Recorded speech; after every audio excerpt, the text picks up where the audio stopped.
సమాజంతో ఉన్న అనుబంధం తలుచుకుంటేనే కళ్ళు చెమస్తాయి.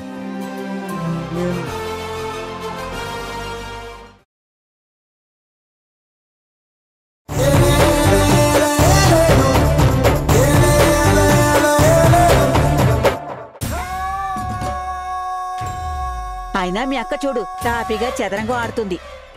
నువ్వు చేస్తోంది నాకేం నచ్చలేదు దేవకి. నాకు అస్సలు నచ్చలేదు. ఏంటి నేను చేస్తా అడ్డమా? కాదు, ఆ మధుకి ఇంటి కోడలు స్టేటస్ ఇవ్వడం. అసలు ఏం చేస్తున్నావో తెలిసే చేస్తున్నావా అక్క? నేనేం చేస్తున్నానని మీరు అనుకుంటున్నారు? నువ్వేం చేసావని గుర్తులేదా?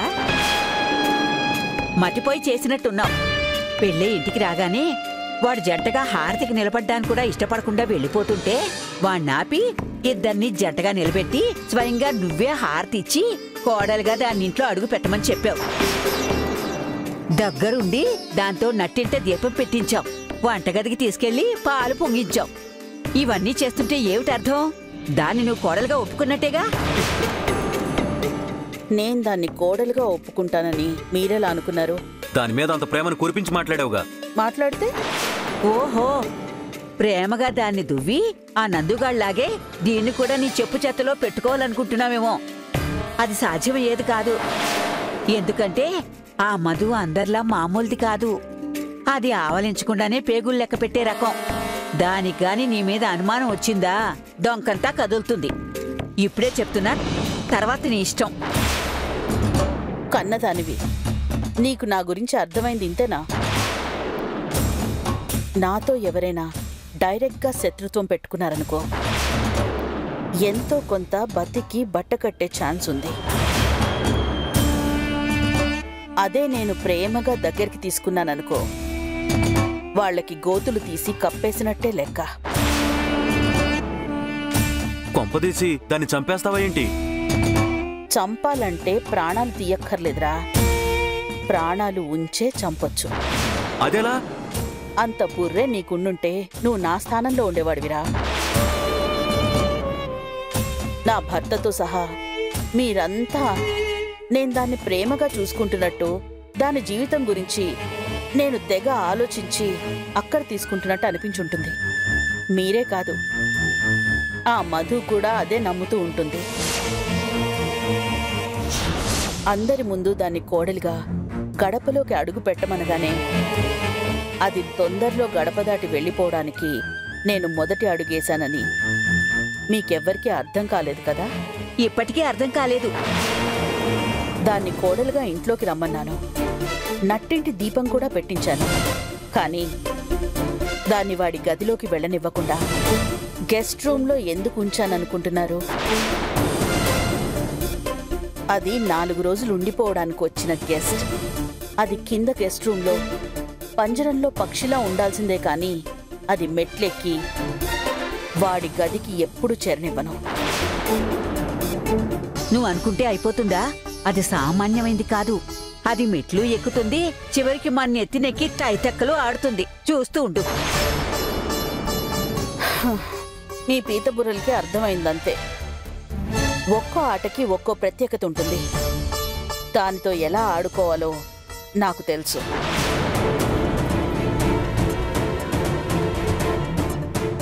ఆట ఇప్పుడే ఆరంభమైంది, చూస్తూ ఉండండి.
ఒక పసుపు తాడు, 2 సూత్రాలు, 3 ముళ్ళు జీవితాన్ని ఒక వైపు నుండి ఇంకో వైపుకి మార్చేస్తుంది.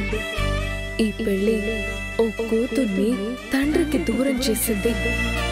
నేను కలలో కూడా ఊహించని వ్యక్తితో జంటని చేసింది.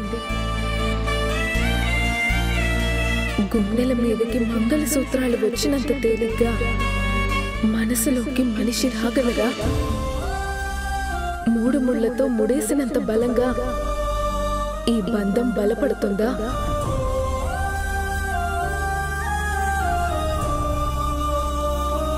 నిన్నటి వరకు మనం ఎలా తలిస్తే జీవితం అలా కుదురుతుందనుకున్నాను.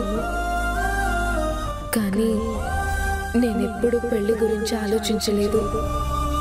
అలాంటిది ఇవాళ ఒక్క క్షణం నా తండ్రి గురించి ఆలోచించాను. ఈ 2 కుటుంబాల గురించి ఆలోచించాను. 3 ముళ్ల బంధానికి తల వంచడానికి నేను సిద్ధపడిపోయాను. మొదటిసారి విధి ఎంత బలమైనదో నాకు తెలియజేసింది.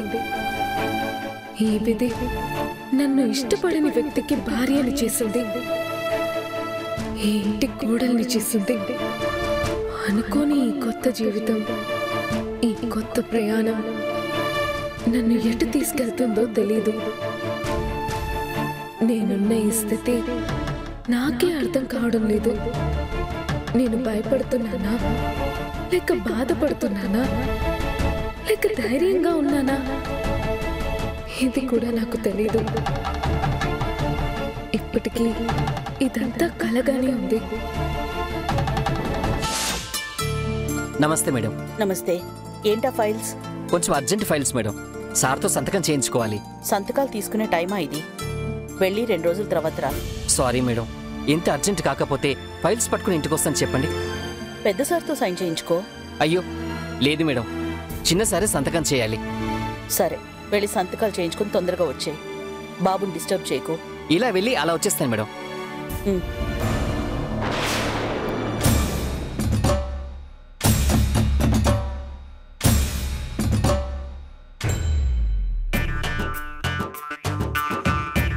ఏంటి పరిస్థితి? ఎందుకు అడుగుతారులే బాబు, తెలుసుకోవడానికి కదా అడుగుతుంది. చెప్పు. అనుకుంటాం గాని బాబు, అన్నీ అనుకున్నట్టు అవుతాయా? నేను ఇంటి పని వంట పని చేసి జీతం డబ్బులు పట్టుకెళ్తానా?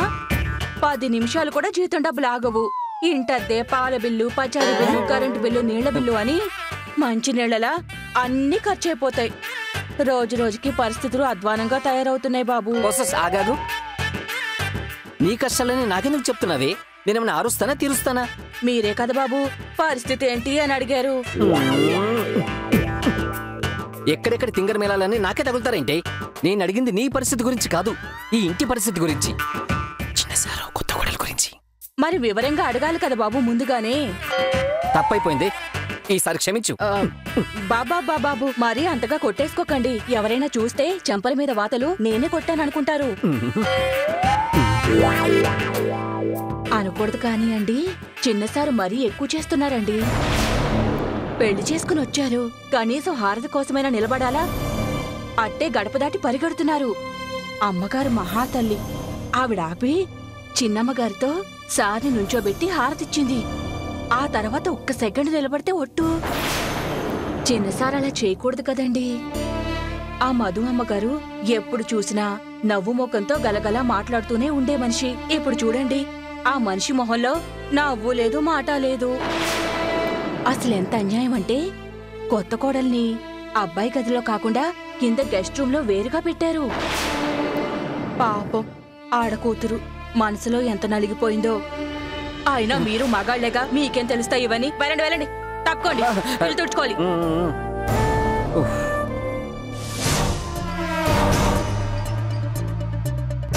Good morning sir.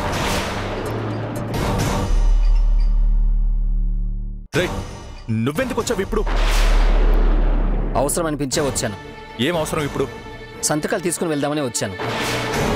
తీరా ఇక్కడికి వచ్చి చూస్తే నేను అనుకున్న దానికంటే పరిస్థితి వరస్ట్గా ఉంది. వచ్చిన పని చూసుకుని వెళ్ళు. నేను కేవలం జీతం కోసమే పనిచేసేవాడిని అయితే మీరన్నట్టు వచ్చిన పని మాత్రమే చూసుకుని వెళ్ళేవాడిని. మా బతుక్కి కొంచెం నమ్మకం విశ్వాసం మనుషుల మీద కొంచెం అక్కర ఏడ్చాలండి. ఇంత వయసు వచ్చాక అవి మార్చుకోలేం కదండి. రుతర్, నేను అసలే very bad and worst mood లో ఉన్నాను. చిరాకు తెప్పించుకో, వెళ్ళిపో ఇక్కడి నుంచి. మీకు మనుషుల్ని దూరంగా నెట్టేయడం అలవాటేమో సార్, వెళ్ళటం నాకు అలవాట్లేదు. ఎందుకురా? ఎందుకు అందరూ నన్ను పీడించుకు తింటున్నారు? ఎవరిని పీడించుకు తింటున్నారు సార్? మీరే అందరినీ పీడించుకు తింటున్నారు. మీ ఒక్కరి వల్ల ఇంట్లో ఎవరు హ్యాపీగా లేరు తెలుసా? అందరూ హ్యాపీగానే ఉన్నారు. వాళ్ళ మాట నెగ్గడం కోసం, వాళ్ళ హ్యాపీనెస్ కోసం నన్ను ఊబిలోకి నెట్టేశారు. నేను పడే ఇబ్బంది కానీ బాధ కానీ ఎవ్వరికీ పట్టదు. అలా అని మీరనుకుంటున్నారు. ఈ ఇంట్లో అందరూ చివరికి మీ దగ్గర జీతానికి పనిచేసే నాతో సహా మీ మంచిగా కోరుకుంటాం, కానీ అది మీకు పట్టదు. పట్టించుకోవడం అంటే ఏంట్రా? నాకిష్టం లేని లైఫ్లోకి నన్ను బలవంతంగా నెట్టడమా? మిమ్మల్ని ఎవరూ ఎక్కడికి నెట్టేలేదు సార్. ఇంకా చెప్పాలంటే అసలు ఒంటరిగా కూరుకుపోతున్న మిమ్మల్ని బయటపడేశారు. నాకు ఇలాంటి లైఫ్ నచ్చదు. అందుకే నాకు నచ్చినట్టు ఒంటరిగా బతికేయాలనుకున్నాను. జీవితాంతం ఈ పెళ్లి అనే బురదలో కూరుకుపోకూడదనే నాటకమాడి ఈ పెళ్లి ఆగిపోయేలా చేస్తే చివరికి ఆ దేవుడు కూడా నాకు అన్యాయం చేశాడు. మీరు జీవితాంతా పెళ్లి నుంచి తప్పించుకోవడానికి ఇందుతో పెళ్లికి ఒప్పుకున్నట్టు నాటకం మారి పాపం చివరికి ఆ అమ్మాయి పెళ్లి పీటల మీకు రాకుండానే పారిపోయేలా చేశారు. అన్యాయంగా ఇందుని అందరి దృష్టిలో చెడు చేశారు. ఇందుని తన కుటుంబానికి దూరం చేశారు. దీంట్లో పెద్ద కామెడీ ఏంటంటే మీరెంత దుర్మార్గం చేసినా అది తెలియక అటు ఆ కుటుంబం ఇటు మీ కుటుంబం మిమ్మల్ని మంచోడని నమ్ముతోంది. మీ చుట్టూ ఉన్న మనుషులే కాదు, చివరికి ఆ దేవుడు కూడా ఇంకా మీకు ఫేవర్ చేస్తూనే ఉన్నాడు. అందుకే మధు లాంటి మంచి అమ్మాయిని మీ భార్యను చేశాడు ఆ దేవుడు. అది మీ అదృష్టం. కానీ దుర్మార్గుడైన మీకు మధునిచ్చి న్యాయం చేసిన దేవుడు తనకు మాత్రం అన్యాయం చేశాడు. చివరికి ఇప్పుడు మీ కంఫర్ట్ కోసం, మీకు ఇబ్బంది కలగకుండా ఉండడం కోసం ఈ ఇంటి పెద్ద కోడలుగా మీ భార్యగా ఈ గదిలో మీతో కలిసి ఉండాల్సిన అమ్మాయి కింది గదిలో గెస్ట్ లాగా గెస్ట్ రూమ్ లో ఉంటుంది. ఓ, ఆవిడ గారిని గెస్ట్ రూమ్ లోనే ఉంచారా? కరెక్ట్ గానే ఉంచారు. నా లైఫ్ లోకి అనుకోకుండా వచ్చిన గెస్టే కదా. 3 నాళ్ల ముచ్చటే అది. 4వ రోజు వెళ్ళిపోవాల్సిందే కదా. ఏంటి 3 నెలల ముచ్చట? 4వ రోజు వెళ్ళిపోవాలా? మనకు పలకడం వచ్చు కదా అని మాటలు ఎలా పడితే అలా పలకూడదు. నేనన్నదే జరుగుతుందిరా. తనెంత వేగంగా నా జీవితంలోకి వచ్చిందో అంతే వేగంగా తిరిగి వెళ్ళిపోతుంది. ఏంటి మీరనేది జరుగుతుందా? ఇంత జరిగినా మీకు ఇంకా తత్వం బోధపడలేదన్నమాట. మీరనుకున్నట్టు జరగదు, ఆ పైవాడు అనుకున్నట్టే జరుగుతుంది. మధుగారితో పెళ్లినే మీరు డిసైడ్ చేయనప్పుడు తను వెళ్ళిపోతుందని మీరెలా డిసైడ్ చేశారండి? రేయ్, నీకు నా గురించి పూర్తిగా తెలీదు. నాకు తెలియదేముందండి. ఆ కుటుంబం పరువును పనంగా పెట్టి పెళ్లి ఆపడానికి మీరు చేసిన దుర్మార్గంతో సహా అన్నీ నాకు తెలుసుగా. అయితే వెళ్ళి ఇదే విషయాన్ని ఆవిడ గారికి చెప్పు. నేనెంత డేంజర్ మనిషిననేది అర్థం చేసుకుని వెళ్ళిపోమను. చిచి, నేనెందుకు చెప్తానండి? మీలా కొంపలు ముచ్చి పనులు నేనెప్పుడు చేయను. నేను గనక ఈ విషయం చెప్తే వెళ్ళిపోయేది మధుగారు మాత్రమే కాదు, మీ అమ్మగారు కూడా. మిమ్మల్ని ఎంతో గొప్పగా పెద్ద పురుషోత్తముడిగా పెంచాలనుకుంటుంది ఆ పిచ్చి తల్లి. మీరు ఈ పనికిమాల ఈగోతోనో అర్థం లేని ఆవేశంలోనో మీరు చేసిన దుర్మార్గాన్ని నోరు జారారనుకోండి, అటు భార్య ఇటు తల్లి ఇద్దరు దూరం అవుతారు. నేను ఇదంతా చెప్తుంది మీరేదో నా మాట వింటారనే నమ్మకంతో కాదు, ఆలోచిస్తారన్న ఆశతో. ఈ ఫైల్స్లో 4 సంతకాలు తగలెట్టండి, వెళ్తాను.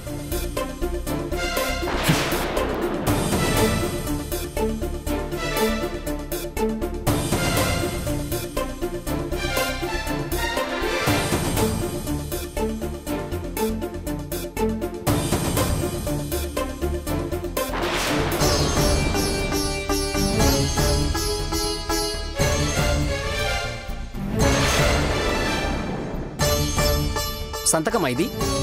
సంతకానికి ఫిట్స్ వచ్చి పడిపోయినట్టుంది. మీ సంతకానికి మ్యాచ్ అవ్వలేదు. మనసు కరెక్ట్గా ఉంటే సంతకం కరెక్ట్గా ఉంటుంది. సంతకమైన జీవితమైన మ్యాచ్ అయితేనే చెల్లుబాటు అవుతుంది. నేను చెప్పేది అదే. ఆవిడ గారు నాకు మ్యాచ్ కాదు. మనిషికైతే చెప్పొచ్చు, రాక్షసుడికి ఎవరు చెప్పగలరు?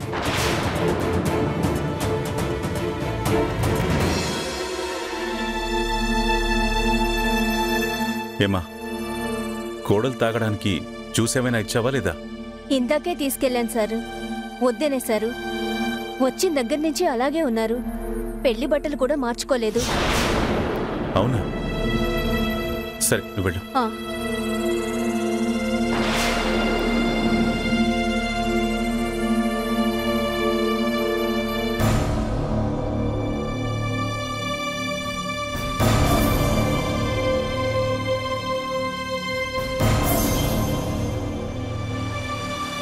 అమ్మ మధు,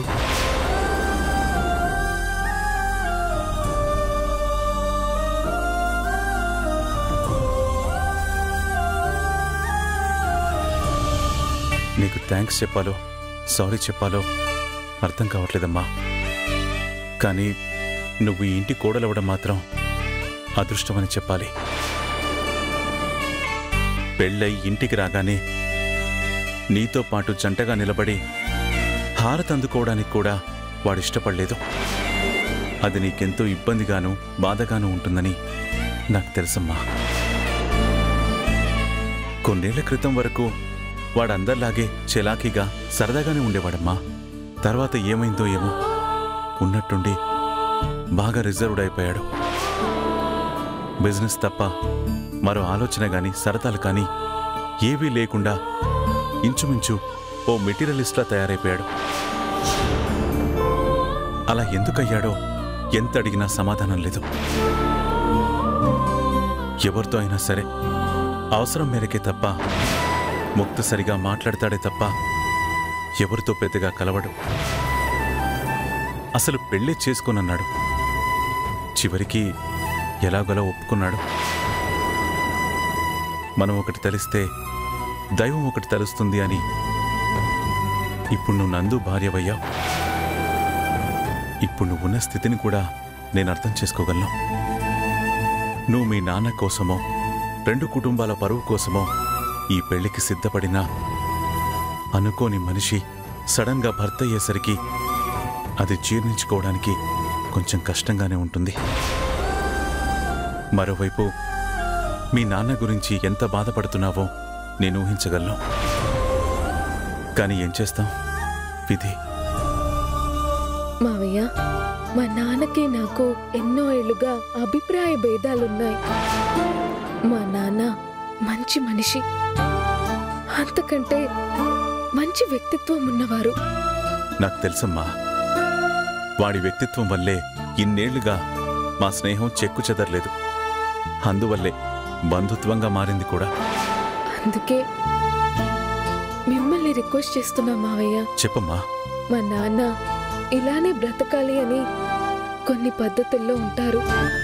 అవి ఎవరి వల్ల ఏ మాత్రం డిస్టర్బ్ అయినా తట్టుకోలేరు. ఇప్పుడు అక్క విషయంలో బాగా హర్ట్ అయ్యారు. మా నాన్నమ్మని ఎంతగా ప్రేమిస్తారో అంతకంటే ఎక్కువగా మా అక్కని చూసుకున్నారు. పాపం మా అక్క భయస్తురాలు. నాన్న ప్రేమ, ఆయన అక్క మీద పెంచుకున్న నమ్మకం వల్ల పిరికితనంతో తన ప్రేమని చెప్పకుండా ఇంత దాకా తెచ్చుకుంది. మా నాన్నకి చెప్పగలిగిన వారు, ఆయన మనసుకి దగ్గరైన వారు మీరే. ఓసారి నాన్నగారితో మాట్లాడండి మావయ్య. నేను వెళ్ళి కలుద్దామని అనుకుంటున్నాను. తప్పకుండా నేను వెళ్ళి కలుస్తాను. థ్యాంక్స్ మావయ్య. అమ్మ మధు, నిన్నటి వరకు సరదాగా అల్లరిగా ఉండే నిన్ను చూస్తే ముచ్చటేసేదే గాని మనుషుల్ని ఇంత లోతుగా అర్థం చేసుకుంటావని నేను అనుకోలేదమ్మా. మీ అక్క చేసిన తప్పుని కూడా అర్థం చేసుకున్నావు. అలాగే నందును కూడా అర్థం చేసుకోగలవని నమ్ముతున్నాను. నువ్వు నన్ను పిలిచే పిలుపుకి మావయ్యనే అయినా తండ్రి లాంటి వాడినే. నువ్వు నా కూతురువే అనుకుంటున్నాను. దేవకి అన్నట్టు మీ ఇద్దరికీ ఇప్పుడు స్పేస్ అవసరమే కావచ్చు, కానీ ఆ స్పేస్ ఎక్కువ ఉండడం మంచిది కదమ్మా. ఇది నేను నందు తండ్రిగా చెప్పడం లేదు, నువ్వు నా కూతురు అనుకుని చెప్తున్నాను. నువ్వు ఇలా ఉండు, ఇది చెయ్యి, అది చెయ్యని నేనెప్పుడూ చెప్పనమ్మా. ఇది నీ ఇల్లు. నీకు నచ్చినట్టుండొచ్చు, నచ్చింది చెయ్యొచ్చు. ఇది నీ జీవితం, నీ కుటుంబం. నీ పుట్టింటి గురించి ఓ మంచి నిర్ణయం తీసుకోగలిగిన నువ్వు నీ జీవితాన్ని దిద్దుకునే మంచి ఆలోచన చేయగలవనే నమ్మకం నాకుంది.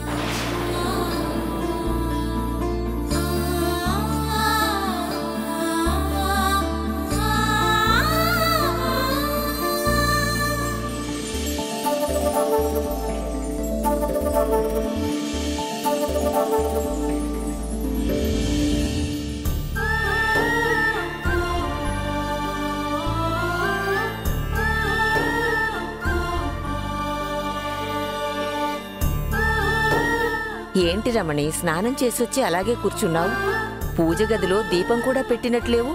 వెళ్ళి దీపం పెట్టు, లే. దీపం పెట్టినట్టే ఉంది మన బతుకు. దేనికి దీపం? అన్ని మొక్కులు ముఖ్యం. ఒక్క దేవుడు పరువు కాపాడలేదు. తప్పు రమణి, ఏం మాటలవి? కష్టం వచ్చిందని దేవుణ్ణి నిందిస్తావా?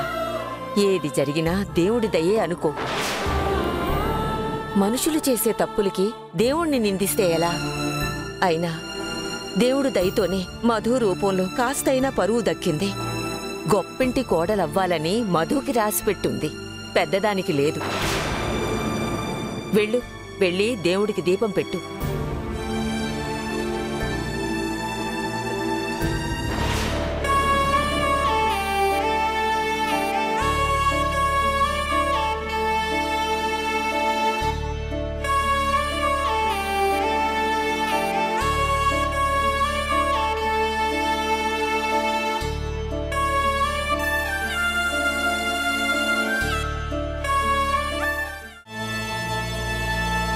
ఆగక్కడ! నువ్వు నా గదిలోకి అడుగు పెట్టడానికి వీల్లేదు. నేను మీ జీవితంలోకి అడుగు పెట్టాను, మీతో కలిసి 7 అడుగులు నడిచాను. ఇప్పుడు మీ గదిలోకి అడుగు పెట్టద్దంటే ఎలా? నువ్వు నా జీవితంలో ఉండడానికి వీల్లేదు. నువ్వంటే నాకు ఇష్టం లేదు. వెళ్ళిక్కడి నుంచి. మళ్ళీ ఎప్పుడు ఈ గదిలోకి అడుగు పెట్టే సాహసం చేయొద్దు.